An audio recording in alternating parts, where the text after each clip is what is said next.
Imagine, você é preso por um assassinato que não cometeu. É colocado na prisão, onde é espancado por outros detentos. Você passa lá mais de um ano. Enquanto isso, o verdadeiro assassino vive tranquilamente na casa ao lado. Esta história é sobre como o sistema pode facilmente errar e como é difícil chegar à verdade quando o criminoso sabe se esconder. Dentro de qualquer comunidade, mesmo a mais unida, podem se esconder pessoas capazes de coisas terríveis. O problema é que é quase impossível identificá-los de antemão. Eles se parecem com todos os outros. Trabalham, cumprimentam os vizinhos, frequentam as mesmas lojas. A investigação se arrasta por anos. Os rastros esfriam. As testemunhas esquecem os detalhes. E quando o culpado finalmente é encontrado, a justiça nem sempre consegue alcançá-lo a tempo. Em 3 de maio de 1979, Jessica Began nasceu. Ela tinha 3 irmãs. Toda a família vivia em Sitka, uma pequena cidade no Alasca, EUA. Um ponto quase imperceptível no mapa. População de cerca de 9.000 pessoas. Nenhuma indústria, nenhum gigante tecnológico. A única forma de sustento aqui era a pesca, tanto comercial quanto amadora. Aqui, todos se conheciam de vista. Memorizavam quem trabalhava onde, quem tinha quais filhos, quem se mudara quando. Homens, mulheres, até crianças sabiam manusear uma vara de pescar desde cedo. Eram peritos em pesca. Era o seu modo de vida, a sua linguagem, o seu modo de existência. Jéssica também entendia do assunto. Nos anos 90, ela era uma estudante comum do Alasca. Não se destacava particularmente. Gostava de pescar, sim, mas a sua verdadeira paixão tornou-se a culinária. Ela podia passar horas no fogão, experimentando com especiarias, provando novas receitas. Sonhava em ir para a faculdade logo após a formatura e se tornar chefe de cozinha. Não apenas cozinhar em casa para a família, ela queria mais.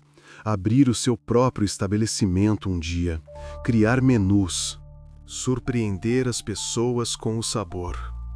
Passava todo o tempo livre na cozinha. A mãe sorria, observando a filha pesar os ingredientes com concentração, anotando as proporções num caderno gasto. Acima de tudo, Jéssica adorava assar tortas com a mãe antes do dia de ação de graças. Nesses dias, elas organizavam uma verdadeira maratona culinária. A casa enchia-se com o cheiro de canela, baunilha, massa fresca. As irmãs corriam para a cozinha, pegavam pedaços de massa. O pai aparecia do trabalho, sentindo o aroma. Eram dias bons. Familiares e amigos não a conheciam apenas como uma cozinheira talentosa. Jéssica era independente, dizia o que pensava. Não tinha medo de discutir, de defender o seu ponto de vista. Amante da liberdade, autoconfiante. Quando ela entrava numa sala, algo mudava nela, como se houvesse mais ar ou algo assim. Energia. Algumas semanas antes do seu 17º aniversário, o cão da família desapareceu. Uma história doméstica comum que se transforma num pesadelo. A família procurou por muito tempo. Percorreram os arredores, afixaram anúncios, perguntaram aos vizinhos. Em determinado momento, todos desistiram, cansaram-se. Decidiram que o cão não voltaria. Só Jéssica continuava a acreditar. Todos os dias saía para procurar. Levava consigo o petisco favorito do cão. Chamava o nome dele no vazio. Não deixava os outros desistirem. Dizia, ela está por perto, eu sinto. E a verdade estava do seu lado. No fim, o animal de estimação foi encontrado. Foi um momento feliz. O cão voltou para casa sujo, magro, mas vivo. Jéssica abraçou-o, chorando de alegria. Faltavam poucos dias para o aniversário. Ela encarou isso como um bom presságio, como um prenúncio de algo bom. Não suspeitava que o destino lhe reservava algo completamente diferente. No dia 4 de maio de 1996, à tarde, Jessica, de 17 anos, foi à casa da irmã mais velha, que vivia num trailer perto da casa da família. O trailer ficava num pequeno terreno, rodeado por pinheiros. De lá, podia-se ver a baía.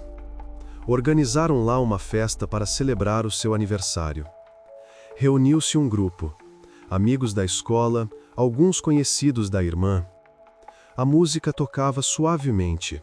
Em Sitka, não era costume fazer barulho. Alguém trouxe um bolo da padaria local. Alguém, cartões feitos à mão. Tudo correu sem incidentes. Riram, falaram sobre planos para o verão, sobre quem iria para onde depois da formatura. Jessica estava de ânimo elevado. Fazia piadas quando a felicitavam. Falava sobre seus planos de entrar numa faculdade de culinária. Os olhos brilhavam. Ela sentia que a vida estava apenas a começar. No final da noite, quando a maioria dos convidados já tinha ido embora, a aniversariante olhou para o relógio. O toque de recolher estava quase a expirar. Os pais ficariam preocupados. Ela pegou a jaqueta, despediu-se da irmã. Faltava cerca de 1 quilômetro até casa pela ciclovia que passava pelo parque local. O caminho passava por uma floresta densa, uma rota habitual, que ela percorrera dezenas de vezes. Escureceu, mas Jessica não tinha medo. Ninguém em Sitka tinha medo. Aqui, todos se sentiam seguros. Na sua pequena cidade, o crime mais grave nos últimos anos eram pequenos furtos. Uma bicicleta foi roubada do prédio. Uma lata de cerveja foi retirada de uma loja. Nada de violento acontecera em décadas. As pessoas não trancavam as portas à noite. As crianças brincavam até tarde. Um dos rapazes na festa, filho de um policial local, ofereceu-se para a levar à casa de carro. Mas Jessica recusou. Disse que precisava apenas de 10 minutos. Queria passear antes de dormir. Respirar ar puro, assimilar as impressões do dia. A estudante do ensino médio entrou confiante na floresta sozinha. A sua silhueta dissolveu-se na escuridão entre as árvores. Essa foi a última vez que alguém a viu com vida. Quando o toque de recolher expirou e a filha não apareceu, os pais ficaram preocupados. Primeiro, apenas se entreolharam. Depois, o pai levantou-se, aproximou-se da janela, olhou para a rua. Vazio. A mãe olhou para o relógio. Mais 5 minutos. Depois, mais 10. A família não possuía telemóveis. Não conseguiam contatar diretamente. A mãe foi até o telefone, discou o número da filha mais velha. Não atenderam de imediato. Quando a irmã atendeu, ouviu-se surpresa na sua voz. Ela confirmou. Jéssica tinha saído há muito tempo, mais de 1 hora antes. Surpreendeu-se e alarmou-se. Por que ainda não estava em casa? Tentou acalmar os pais. Supôs que Jéssica poderia ter encontrado amigos pelo caminho, ter se demorado a conversar com eles, ou decidiu continuar a celebração noutro lugar. Talvez tivesse ido à casa de algum colega de turma. Mas a explicação soava pouco convincente. Todos percebiam isso. A jovem nunca se atrasava antes. Se prometia vir. Ela era responsável, pontual. Se dizia, estarei às 10, significava que estaria às 10. O toque de recolher perdido. Isso era algo novo, algo errado. Os pais não hesitaram. O pai vestiu o casaco, entrou no carro, foi à esquadra local. A viagem levou alguns minutos. Ele entrou, aproximou-se do agente de serviço e explicou brevemente a situação. A voz tremia. O polícia levantou o olhar dos papéis, ouviu atentamente. Acenou com a cabeça. Anotou os detalhes. Ao voltar para casa, o pai olhava para os lados. Escrutinou a escuridão entre as casas. Esperava ver a filha andar pela berma, ver que tudo aquilo era apenas um mal-entendido, que ela entraria em casa agora, pediria desculpa pelo atraso, que tudo ficaria bem. Mas Jessica nunca apareceu. A mãe sentava-se na cozinha, olhando pela janela. As mãos apertavam uma chávena de chá frio. A ansiedade transformava-se em medo. A garganta arranhava. Algo tinha corrido mal. Ela sentia isso. Na esquadra, a queixa foi levada a sério. Vários polícias partiram imediatamente para o trailer da irmã da desaparecida. Reuniram todas as informações. Descrição de Jessica, as suas fotografias, o que ela vestia, o percurso que costumava fazer. A irmã falava de forma confusa, as mãos tremiam.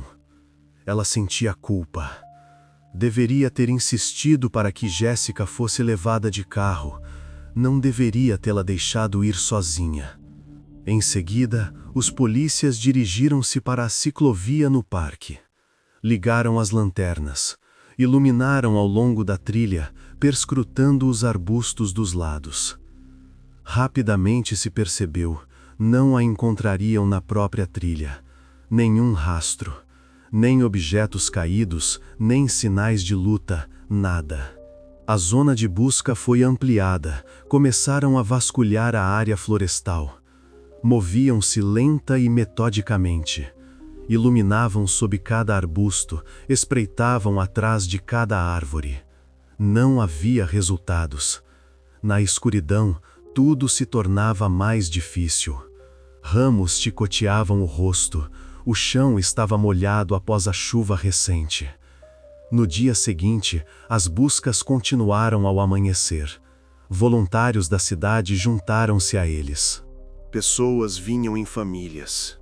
Traziam garrafas térmicas com café, formavam uma corrente e caminhavam pela floresta. Chamavam o nome da jovem. O silêncio respondia-lhes. Às 6 de maio, tudo mudou. Um dos participantes da equipe de busca, um homem de uns 50 anos, pescador local, parou perto de um arbusto. Abaixou-se. Pegou algo do chão. Uma camisa. O tecido estava molhado, sujo. Ele virou-a nas mãos. Chamou os outros. A camisa coincidia com a que Jessica usara para a festa. Azul claro, com estampado floral. Começaram a examinar a área circundante ainda mais meticulosamente. As pessoas moviam-se de quatro, revolviam a folhagem, inspecionavam cada centímetro de terra. A tensão aumentava, todos compreendiam. Se encontraram a roupa, significa que ela estava por perto. 2 horas depois, a menos de 100 metros da ciclovia, um dos detetives, um jovem que se tinha mudado recentemente para Sitka, notou uma área de terra estranha. Parou, agachou-se, passou a mão pela superfície. A terra parecia ter sido remexida recentemente, fresca, solta, dizia do solo circundante. Ele levantou o olhar, chamou os colegas, trouxeram uma pá, começaram a cavar com cuidado. Ninguém falava, apenas o som da pá na terra quebrava o silêncio.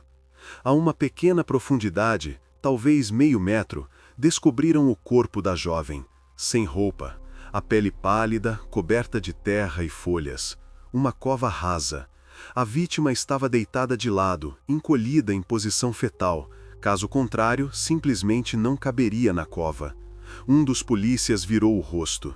Alguém praguejou em voz baixa. Mesmo sem autópsia, era claro, a jovem foi brutalmente atacada e morreu de morte violenta. Um dos detetives reconheceu-a pela fotografia que os pais lhes tinham dado. Era Jessica Began, 17 anos. Ontem celebrou o aniversário. Um legista foi chamado ao local da descoberta do corpo. Chegou um homem idoso, de cabelos grisalhos, de óculos. Trabalhava em Sitka há mais de 20 anos. Tinha visto de tudo. Afogados, vítimas de acidentes, suicidas. Mas não havia assassinatos há muito tempo. Há muito tempo. Ele calçou as luvas, agachou-se ao lado do corpo, examinou-o atentamente, fazendo anotações num bloco. O rosto permanecia impassível, mas a mandíbula estava tensa. O legista registrou contusões sob os olhos e vários hematomas no rosto. A julgar pelas lesões, a jovem foi espancada na cabeça, vários golpes, fortes. Mas a causa da morte foi estrangulamento.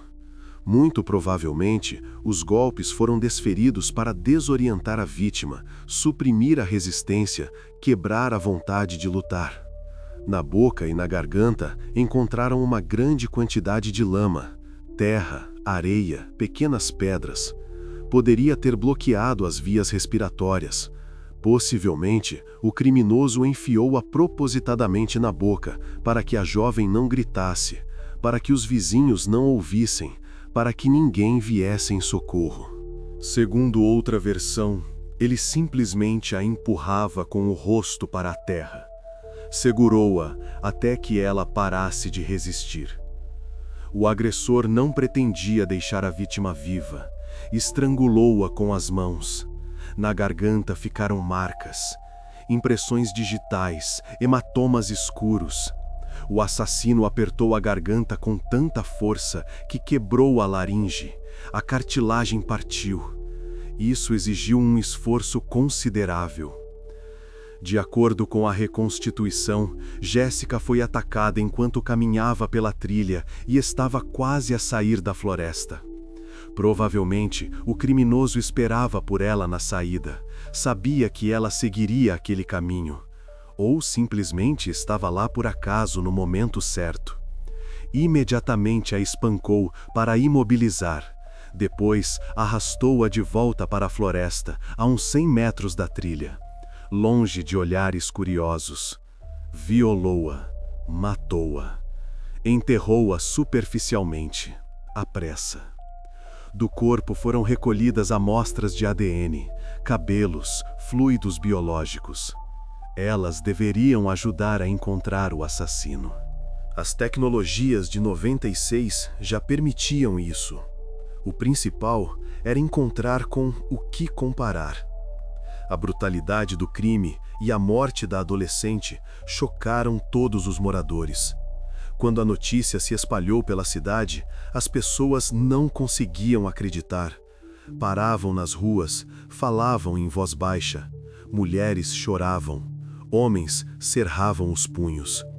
Isso não podia ter acontecido em Sitka. Não aqui.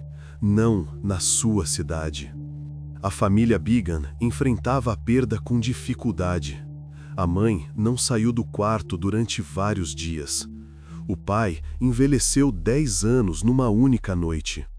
As irmãs de Jessica mantiveram-se unidas, choraram juntas, tentaram apoiar os pais. Elas mantiveram-se unidas, porque de outra forma era impossível. O único consolo seria a captura do assassino, só a justiça. No dia do funeral da vítima, mais de 1.500 pessoas reuniram-se na igreja local. Praticamente a cidade inteira. Pessoas estavam nos corredores, na rua em frente à entrada. Faltavam lugares. O padre falava sobre a vida, sobre a perda, sobre a esperança. Mas as palavras soavam vazias. Todos olhavam para o caixão fechado à frente. Todos pensavam numa coisa só: quem fez isso? As pessoas queriam apoiar a família, queriam saber o nome do criminoso, estavam confusos e assustados. Se o assassino pôde fazer isso com Jessica, então poderia fazer com qualquer um, com a filha de alguém, com a irmã de alguém. Após o início da investigação, os moradores pararam de ir ao parque. A ciclovia esvaziou. Os pais proibiram categoricamente as crianças de ir lá, nem mesmo durante o dia, nem mesmo em grupos, de jeito nenhum. O parque se tornou um lugar que todos evitavam. A delegacia foi inundada de chamadas. Ligavam de manhã até à noite. Todos exigiam respostas. O que vocês estão fazendo? Quando vão encontrar o assassino? Por que ninguém foi preso ainda? Os atendentes não conseguiam dar conta de responder, mas os investigadores ainda não tinham respostas. Os detetives assumiram o caso imediatamente. Organizaram um grupo de trabalho. Começaram a investigar o círculo mais próximo da vítima. Jessica era sociável, tinha muitos amigos, colegas de escola, conhecidos do clube de culinária, crianças da vizinhança. Muitos deles compareceram à festa de seu aniversário. Entre os convidados havia vários rapazes. Eles foram os primeiros a chamar a atenção dos investigadores. Jovens, adolescentes. As estatísticas diziam: na maioria das vezes, a vítima é morta por alguém conhecido. Todos precisavam ser verificados, realizar interrogatórios, verificar álibis, coletar amostras de DNA. Além dos interrogatórios, foram coletadas amostras da cavidade oral dos jovens para análise. Alguns concordavam prontamente, queriam ajudar na investigação. Outros estavam nervosos, mas também não recusavam. Entendiam, a recusa levantaria ainda mais suspeitas. Entre os suspeitos estava até mesmo o filho de um dos policiais que trabalhavam no caso. Um jovem de 18 anos, que havia acabado de terminar a escola. Caiu sob suspeita porque estava na festa da irmã de Jessica. Ela contou aos detetives que o jovem flertou com a falecida. Sentava-se perto dela, brincava, tentava atrair a atenção. O rapaz foi chamado para interrogatório. Ele veio com o pai. Sentou-se à mesa com as mãos sobre os joelhos. Não negou. Ele gostava da moça há muito tempo. Ele queria convidá-la para sair durante a festa. Tomou coragem, aproximou-se, falou. Mas Jessica não deu uma resposta clara. Disse que pensaria. Sorriu, mas de forma um tanto incerta. Apesar da recusa, o rapaz afirmou que encarou a situação com calma. Não ficou ofendido, não ficou com raiva. Entendeu que ela simplesmente não estava pronta. Mais tarde, quando a festa estava terminando, ele ofereceu-se para levá-la para casa de carro. Queria ajudar, queria ter certeza de que ela chegaria em segurança. Mas Jessica recusou. Disse que chegaria em 10 minutos a pé. Queria dar um passeio antes de dormir. Isso se tornou o seu erro fatal. O filho do policial parecia sinceramente preocupado. Ele estava aflito com a morte da moça de quem gostava. A voz tremia ao responder às perguntas. Os olhos estavam vermelhos. Era visível que não dormia à noites. Comportava-se de forma natural, aberta. Isso diminuiu as suspeitas contra ele. Mas a participação só poderia ser confirmada ou refutada definitivamente por meio de exame de DNA. O rapaz forneceu as amostras voluntariamente, inclusive insistiu nisso. Disse: por favor, verifiquem, quero que encontrem quem fez isso. O resultado chegou uma semana depois. Não houve correspondência.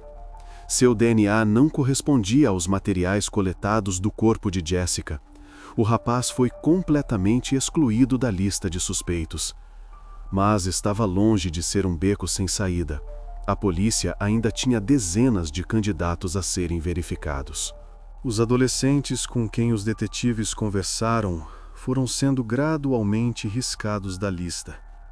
Alguns tinham álibis sólidos, estavam em casa com os pais, estavam no trabalho. Outros não tinham DNA correspondente. O círculo estava se estreitando, mas o assassino parecia ter desaparecido. 10 dias após o assassinato, de manhã cedo, um homem compareceu à delegacia. O oficial de plantão levantou os olhos dos papéis. Diante dele estava um homem baixo, com cabelos desgrenhados. A roupa estava amassada e dela exalava cheiro de peixe e suor. Richard Binga, 34 anos.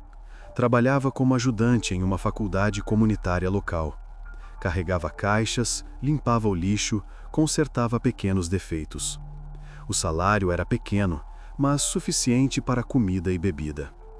Morava em seu barco de pesca, atracado no porto de Sitka, uma embarcação pequena, já com os seus anos. O convés estava descascado, a pintura esfarelada. Por dentro, uma cabine apertada com um beliche estreito, um fogareiro a querosene e pilhas de revistas. Estilo de vida quase como o de um morador de rua. Mas essa era a sua escolha. Assim, era mais simples. Ele era conhecido na cidade como o alcoólatra. Frequentemente bebia até cair no esquecimento. Era visto em bares, nos bancos do cais, às vezes simplesmente deitado em algum lugar afastado. Não se notava agressividade nele, um bêbado tranquilo. Mas, quando bêbado, podia fazer tolices, por exemplo, passar a noite nos arbustos porque esqueceu o caminho para o barco. Ou adormecer num banco do parque. O mais suspeito para a polícia era o fato de seu barco estar a apenas algumas centenas de metros do local onde o corpo de Jessica foi encontrado. Coincidência? Ou algo mais? Richard não veio para contar como viu o crime ou o assassino. Ele declarou, e sua voz tremia, que ele próprio poderia estar envolvido no assassinato da moça. Mas não se lembrava de nada. Estava completamente bêbado no dia em que ela morreu. O oficial de plantão pousou a caneta, olhou atentamente para o homem, chamou um detetive. Segundo Richard, ele acordou de manhã nos arbustos, na periferia do parque. Deitava-se no chão molhado, tremia todo. A cabeça doía intensamente. Havia um gosto de bile na boca. Ele levantou-se, olhou ao redor. Não entendia como tinha chegado ali. Foi em direção ao barco e no caminho comprou café numa banca. E lá, na banca, ouviu as pessoas dizerem: uma moça foi estuprada e morta ali perto, no parque, perto do porto. Desde o início, sua declaração parecia estranha. O homem estava extremamente perturbado. Mal conseguia conter as lágrimas. Os lábios tremiam, as mãos tremiam, fosse pela ressaca, fosse pelos nervos. Ele estava muito preocupado com sua possível participação. Repetia: eu poderia ter feito isso. Eu realmente não me lembro, mas eu poderia. Richard lembrava-se de alguns fragmentos da noite. Como caminhava para algum lugar, como tropeçou, como jogou algo grande na água, como se estivesse se livrando de alguns objetos, ou até mesmo de um corpo. Mas não conseguia dizer com certeza. Tudo estava embaçado, como na névoa. Sua história contradizia os dados coletados. A água não figurava de forma alguma no caso de Jessica. O corpo foi encontrado na terra, na floresta. Nada de água. No entanto, parte de seus pertences pessoais nunca foi encontrada. Talvez o assassino realmente estivesse se desfazendo de algo. Os detetives entreolharam-se. Decidiram verificar. Foram com Richard até onde ele jogou algo. Ele os conduziu ao cais, apontando hesitantemente. Aqui, ou um pouco mais adiante, não me lembro exatamente. Chamaram uma equipe de mergulho. 2 homens em trajes de mergulho desceram a água. Examinaram o fundo metodicamente, metro a metro. Encontraram apenas um par de garrafas de cerveja vazias e uma lata enferrujada. Nada mais. No entanto, decidiram observar Richard mais de perto. Sua história era absurda. Mas e se ele realmente soubesse de algo? E se ele estivesse tentando insinuar, sem coragem de dizer diretamente? Os detetives começaram a cavar mais fundo. Descobriram que Richard tinha um grupo de amigos, marginais semelhantes, apreciadores de bebida. Eles se reuniam no cais, traziam cerveja barata, sentavam-se até escurecer. E tinham um passatempo favorito. Eles caçoavam de Richard. Liam em voz alta o jornal local, a seção de notícias criminais. Geralmente, em Sitka, ocorriam incidentes menores. Alguém roubou produtos de uma loja, alguém quebrou uma vitrine, alguém se envolveu numa briga em um bar. Os amigos sempre diziam a Richard com rostos sérios: "Escuta, deve ter sido você. Você bebeu ontem, não se lembra de nada. Então, foi você quem fez." Richard era infantil, facilmente sugestionável. Ele acreditava nisso. A sério. Começava a se preocupar, a atormentar com a culpa por algo que não havia cometido. Certa vez, os detetives descobriram isso pelas palavras do mesmo gerente. Ele chegou a levar peixe para a loja. Colocou-o no balcão e disse: "Acho que roubei isso daqui ontem. Aqui, estou devolvendo." O gerente ficou surpreso. Revisou as gravações das câmeras de segurança dos últimos dias. Richard não aparecia nelas de forma alguma. Ele explicou isso educadamente ao homem. Devolveu o peixe. Conduziu-o para fora do supermercado. Balançou a cabeça.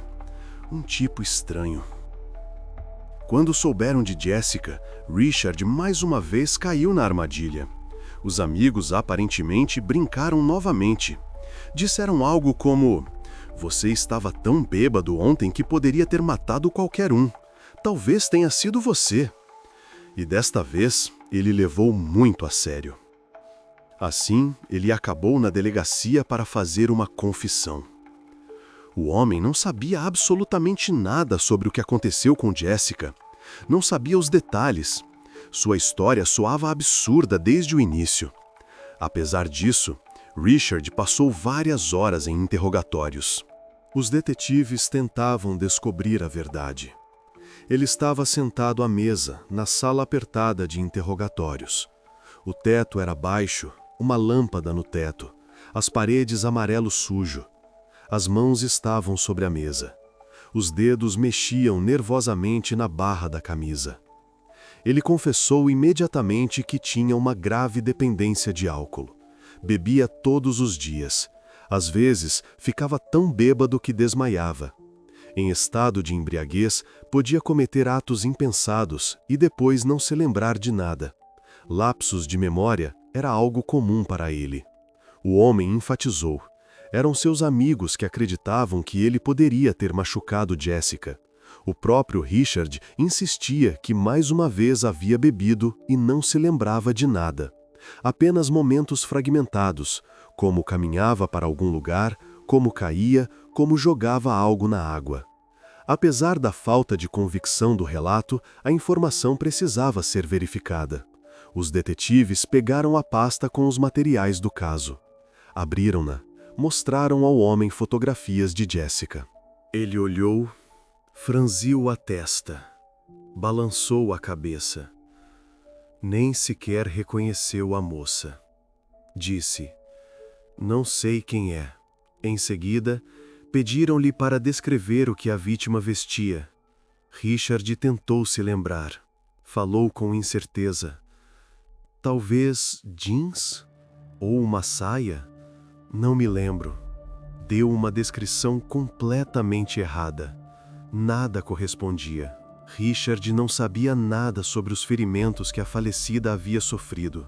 Não sabia a causa de sua morte. Continuava a acreditar que poderia ter jogado o corpo na água e que ela havia se afogado. Os detetives explicavam: não, ela não se afogou. Mas ele não entendia. Apesar de tudo isso, ele continuava a sentir-se culpado. Era óbvio. Ele chorava, enxugava os olhos com a manga, repetia: "Desculpem, eu não queria, não me lembro, mas se fui eu, desculpem." Os detetives continuaram a verificação. Não se apressaram em riscar o homem da lista de suspeitos. Realizaram várias perícias. A comparação dos cabelos de uma pessoa estranha encontrados no corpo da falecida, não mostrou correspondência com Richard. Cor, estrutura, tudo diferente. A análise do fluido biológico masculino também deu resultado negativo. O DNA não correspondia. Então, os detetives começaram a reconstituir os movimentos de Richard na noite do assassinato. Interrogaram seus companheiros de bebida. Descobriu-se que o homem estava muito longe do parque no momento do ataque a Jessica. Naquela hora, por volta das 10 da noite, ele estava bebendo do outro lado da cidade, em um bar perto da rodoviária. O barman confirmou. Vários frequentadores habituais também. Richard só voltou para o barco depois da meia-noite. Caminhou pelo parque a pé, era mais perto assim. E, aparentemente, simplesmente adormeceu nos arbustos por hábito. Acordou de manhã, ouviu a notícia, decidiu que ele era o culpado. Apesar de todos esses fatos, DNA não correspondente, álibi, completo desconhecimento dos detalhes, Richard foi preso em 15 de maio de 1996. Ele foi acusado de assassinato. Por quê? Porque ele confessou. Porque a pressão da comunidade sobre a polícia era enorme. Porque não havia outros suspeitos. Porque era preciso alguém, qualquer um. Ele passou longas horas na delegacia, em interrogatórios. Os detetives o pressionavam, diziam: "Você mesmo veio, você mesmo confessou, por que agora está recusando?" Richard se confundia nos depoimentos, chorava, concordava, recusava, concordava novamente. No final, obtiveram sua confissão final. Ele disse o que queriam ouvir dele, assinou os papéis com a mão trêmula. Depois disso, o homem foi enviado para a prisão, para aguardar o início das audiências. O processo judicial foi marcado apenas para um ano depois, um longo ano de espera. No início, tudo correu relativamente bem. Richard não foi imediatamente colocado em uma cela com outros detentos. Era uma quarentena protetora, uma cela separada, mínimo contato com os outros. Durou vários meses. Ele ficava sozinho, olhava para a parede, pensava em como tudo havia dado errado, como ele tinha chegado ali afinal. Às vezes, um advogado nomeado pelo Estado vinha vê-lo, um jovem recém-licenciado. Trabalhava, pagava impostos, não tinha problemas com a lei, portava-se discretamente. Nesse período, ele constituiu família, casou-se. Vários anos depois, divorciou-se da primeira esposa. As razões são desconhecidas. Em 2010, Steven decidiu mudar de vida e mudar-se. Vendeu a casa em Sitka, vendeu a oficina, mudou-se para o Arkansas. Lá, o clima era mais quente, a terra mais barata. Comprou uma pequena fazenda, arranjou cabras, galinhas. Em 2019, ele já tinha uma nova esposa chamada Bárbara. Eles conheceram-se na igreja. A mulher era viúva, procurava companhia. Steven pareceu-lhe bondoso, confiável. Casaram-se um ano após se conhecerem. Steven também tinha 2 filhos adultos de relacionamentos anteriores, Justin e Brittany. Eles visitavam o pai ocasionalmente. A relação era tensa, mas mantinha-se. Quando os detetives de Sitka lhe dedicaram atenção, Steven tinha 66 anos. Ele trabalhava como operador de escavadeira numa construção local. Trabalho pesado, mas pagavam-lhe bem. Levava uma vida regrada e tranquila. Os investigadores determinaram: na altura do assassinato da estudante, ele tinha 43 anos.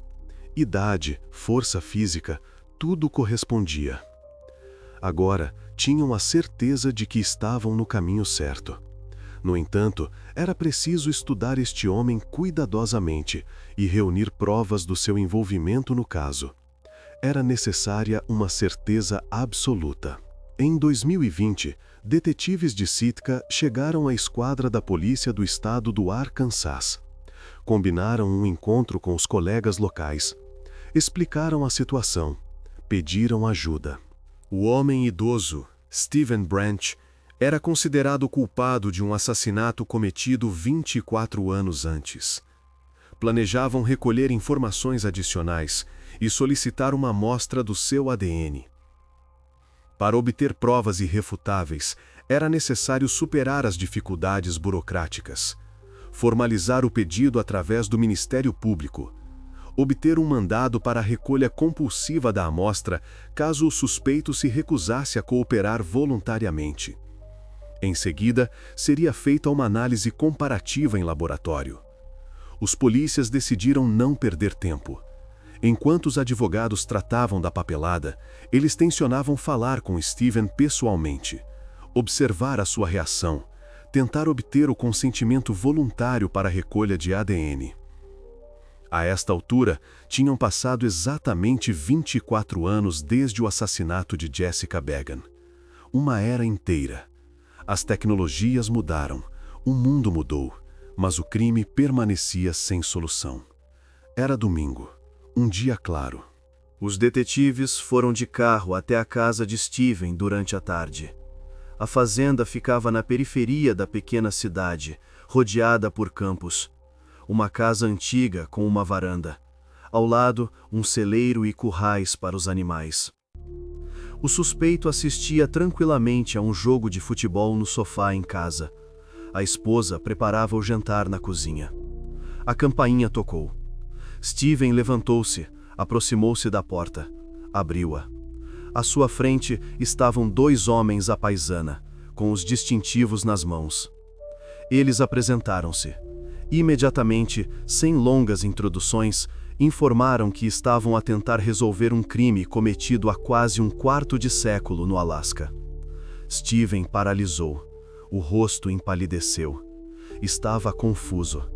Convidou-os a entrar automaticamente, sem realmente perceber o que estava fazendo. Sentaram-se à mesa na cozinha. A esposa saiu, deixando-os sozinhos. Os detetives tiraram seus blocos de notas. Steven parecia constrangido. Mas confirmou que tinha vivido em Sitka a maior parte da sua vida, até se mudar para o Arkansas há 10 anos. Sim, trabalhou lá como mecânico. Sim, lembra-se daquela cidade. Os detetives mencionaram o nome, Jessica Began. Este nome é-lhe familiar? Steven abanou a cabeça. Disse, não faço a mínima ideia de quem seja e não estou de modo algum envolvido no seu assassinato. A voz estava calma, mas as mãos estavam tensas. O homem até afirmou que não se lembrava de algo tão terrível ter acontecido na sua cidade natal. Um assassinato de uma adolescente? Não, nunca ouviu falar. Naturalmente, isso soava implausível. A comunidade local discutiu a história de Jessica por toda a parte. Foi uma tragédia que abalou toda a cidade. 1.500 pessoas no funeral. Os jornais escreveram sobre isso durante meses. Era simplesmente impossível não ter ouvido falar deste caso, vivendo em Sitka. Os detetives entreolharam-se. Um deles inclinou-se para a frente. Explicou com mais detalhes. O assassinato foi o caso de maior repercussão das últimas décadas na história de Sitka. A rapariga de 17 anos foi violada e assassinada. Foi encontrada no parque, enterrada no chão. Steven continuava a alegar que não sabia de nada, abanava a cabeça. E isso parecia uma mentira. Os detetives sentiam-no. Ele devia saber o que aconteceu com a rapariga. Todos sabiam. De qualquer forma, eles não se apressaram a pressionar. Mantiveram um tom calmo. Pediram uma amostra de ADN. Explicaram, isso ajudaria a excluí-lo da lista de suspeitos. Apenas uma formalidade. Apesar da calma dos detetives e da tentativa de mostrar que Steven não era considerado culpado, ele relutava em cooperar. A pausa prolongou-se. Ele olhava para a mesa. Os dedos mexiam na ponta da toalha. Explicaram-lhe diretamente. Se ele se recusasse a fornecer os materiais voluntariamente, eles simplesmente viriam com um mandado. E então ele teria de entregar a amostra de ADN de qualquer maneira. A lei estava do lado deles. Apesar disso, Steven recusou. Disse: não, não o farei. Levantou-se da mesa. Pediu-lhes que saíssem. Os detetives entreolharam-se, acenaram com a cabeça, levantaram-se, deixaram os seus cartões de visita na mesa. Disseram: voltaremos, com um mandado. Saíram. Os agentes da autoridade entraram no carro e foram embora.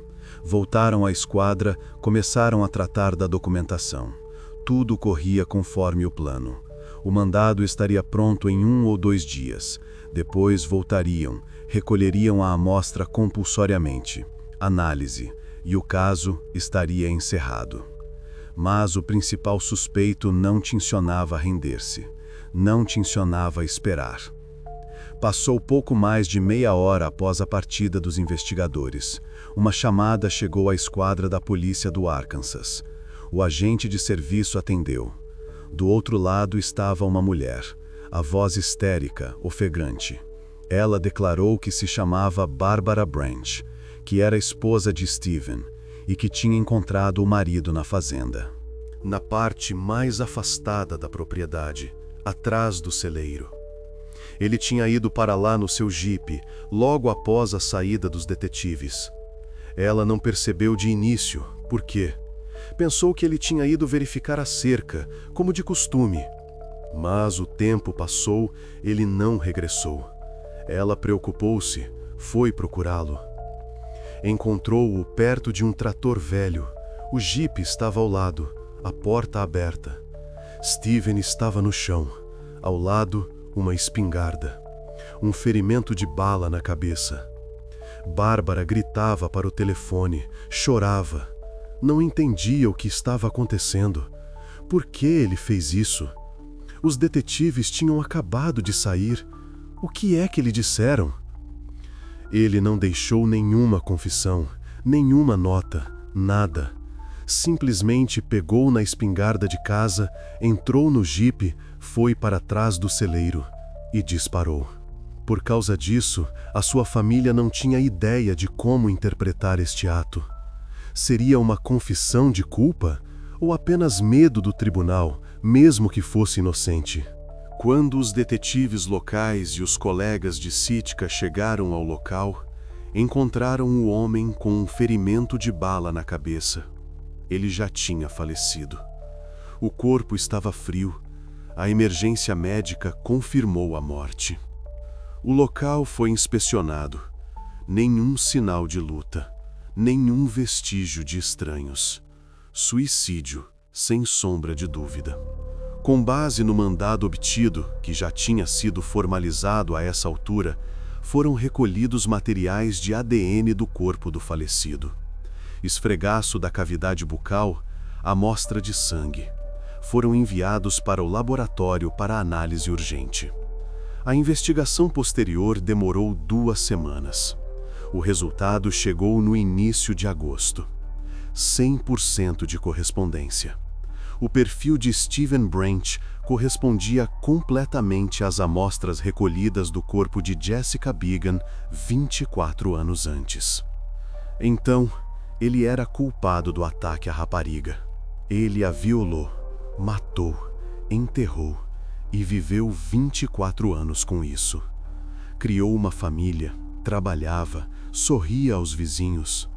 Infelizmente, ele levou para a sepultura todos os detalhes do assassinato. Nunca saberemos o motivo exato.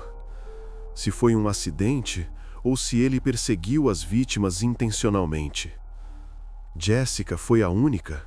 Ou houve outras de quem ninguém sabe?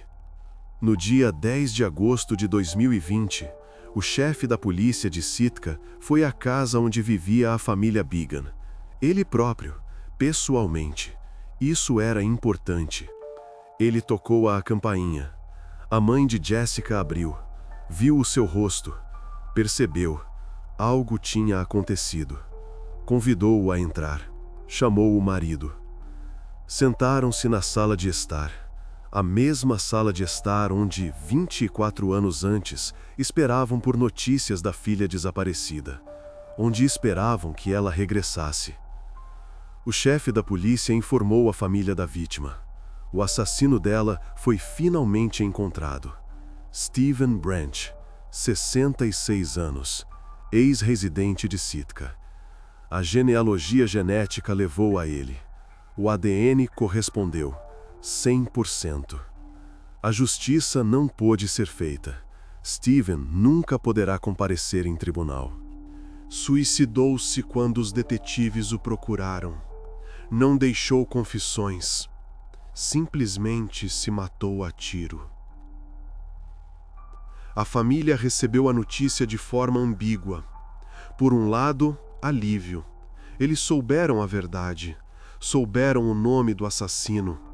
24 anos de incerteza terminaram. Por outro lado, amargura. Não há julgamento. Não há possibilidade de olhar nos seus olhos. Não há respostas para as perguntas. Por que Jessica? O que ele lhe fez? Ela sofreu. Houve últimas palavras? Mais tarde, os pais da vítima contaram sobre isso aos jornalistas. Deram uma curta entrevista. A mãe falou em voz baixa, lentamente. Estamos gratos por a verdade ter finalmente vindo à tona, mas isso não trará a nossa filha de volta. Nada a trará de volta. Já no dia seguinte, 11 de agosto, foi realizada uma conferência de imprensa. A sala estava cheia. Jornalistas de publicações locais, vários canais federais. O caso atraiu a atenção de todo o país. O departamento do xerife de Sitka sublinhou: 24 anos depois, finalmente conseguiram resolver o crime. Isso tornou-se possível graças à genealogia genética, uma nova tecnologia que está a mudar as investigações em todo o país. O caso de Jessica Began tornou-se o terceiro no Alasca a permitir descobrir a verdade através deste método. Os detetives expressaram esperança de que outros casos arquivados também sejam resolvidos desta forma. Sobre todos estes acontecimentos, Richard Bingham, o mesmo homem que passou pouco mais de um ano na prisão por um crime que não cometeu, também fez comentários. Jornalistas encontraram-no no Montana, telefonaram-lhe, pediram uma entrevista. O homem concordou. Foi a um estúdio local, sentou-se em frente à câmara. Naquela altura, ele tinha mais de 50 anos. O rosto estava encovado, enrugado. As mãos tremiam, não de nervos, mas de doença. Ele disse que ainda sofria as consequências do que tinha vivido na prisão, físicas e psicológicas. As agressões deixaram marcas. O medo, a humilhação, tudo isso não desapareceu. Richard nunca conseguiu suprimir completamente a dependência do álcool. A promessa que fizera a si mesmo após a libertação não resistiu ao teste do tempo. Ele continuava a beber com frequência. Não até a inconsciência, como antes, mas regularmente, para abafar as memórias. A esta altura, o homem tinha desenvolvido esclerose múltipla. O diagnóstico foi feito há 2 anos. A doença progredia. As mãos tremiam. Andar tornava-se mais difícil. Os médicos diziam: o estresse poderia ter provocado, a experiência na prisão, o trauma psicológico. Ele ainda vivia de trabalhos esporádicos. Trabalhava na fazenda onde vivia, ajudava com pequenos reparos, ganhava pouco, o suficiente para viver. Richard declarou aos jornalistas que tinha apagado a sua cidade natal da sua vida. Não tencionava regressar a Sitka, nunca. Foi esta cidade que destruiu a sua vida. Lá, ele foi acusado sendo inocente. Lá, o prenderam. Lá, o espancaram. Lá, todos os que o conheciam se viraram contra ele. Continuando o diálogo, o homem sublinhou que esperava pelo seu antigo advogado, aquele jovem que o defendeu no tribunal. Talvez ele veja a sua entrevista e o contacte. Eles tinham assuntos pendentes. Passados quase 25 anos, Richard nunca recebeu qualquer compensação pela prisão, nem desculpas da polícia, nem compensação financeira, nada. Formalmente foi ilibado, o caso foi encerrado, mas ninguém assumiu a responsabilidade pelo erro. Ele ainda esperava corrigir isso, esperava que o advogado o ajudasse a apresentar uma ação judicial, alcançar justiça, pelo menos parcial, pelo menos um reconhecimento da culpa. A câmara desligou-se. Richard levantou-se, caminhou lentamente para a saída, os ombros curvados, passos incertos. O jornalista observou-o enquanto ele partia. Pensou que havia duas vítimas nesta história. Jessica Bigan, que morreu aos 17 anos, e Richard Binga, que o sistema quebrou, acusando-o do que não cometeu. E o verdadeiro assassino viveu 24 anos tranquilamente. Trabalhava, construía famílias, criava filhos. E só a genealogia genética, uma nova tecnologia que não existia em 96, permitiu chegar a ele. Mas mesmo assim a justiça não foi feita. Stephen Branch escolheu o suicídio, levou o segredo para a sepultura.